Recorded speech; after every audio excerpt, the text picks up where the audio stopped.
नीति है साहब की अंगाड़ी और घोड़े की पछाड़ी। अपने बड़ों से कभी आगे निकलना यानी अब समझ लेना कि मामला गड़बड़ होने वाला है। ज्ञान हो चाहे बैठना हो, चाहे उठना हो, चाहे चलना फिरना हो, साहब की अंगाड़ी कभी नहीं करना चाहिए। साहब की अंगाड़ी का खतरा है और घोड़े की पछाड़ी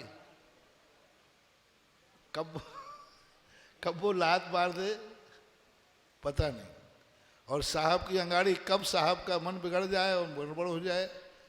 एक तो ये है। दूसरा, नीति और मर्यादा कहते हैं अपने बड़ों के सामने सदा लघु रहने में हमारा ज्ञान बढ़ता है, बड़ों के सामने मूर्ख रहने में ज्ञान बढ़ता है, बड़ों से लघु रहने में इज्जत बढ़ती है, बड़ों से पीछे रहने में यश बढ़ता है, बड़ों के अपने आप को लघु मानने में मान इतना बढ़ता है कि फिर सारा जगत उसकी पूजा करता है, सारे जगत में मान्यता प्राप्त होती है। आप देखो प्रधानमंत्री मुख्य होता है, 15 अगस्त और 26 जनवरी को देखना, प्रधानमंत्री मुख्य होता है। जैसे ही राष्ट्रपति आता है प्रधानमंत्री कितने पीछे चलता है? एक कदम पीछे चलेगा वो।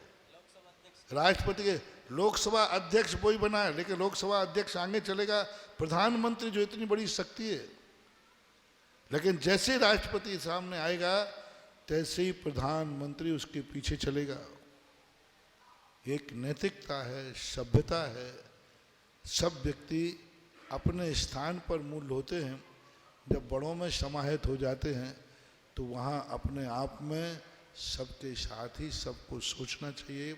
सभी को यही नियम, चाहे गृहस्थ हो, चाहे महाराज हो, चाहे आपका ऑफिस हो, चाहे वो नौकरी का हो, चाहे घर का हो, ये सब तरफ से एक तो अपने मर्यादा की तरफ से भी ये कार्य अपनाना चाहिए, क्योंकि विनय करने से गुण प्रकट होते हैं। विनय करने से सामने वाले के गुण आ जाते हैं। देखो कितनी बड़ी बनियाईगिरी, देखो जैन आगम में कितना बड़ा सूत्र दिया।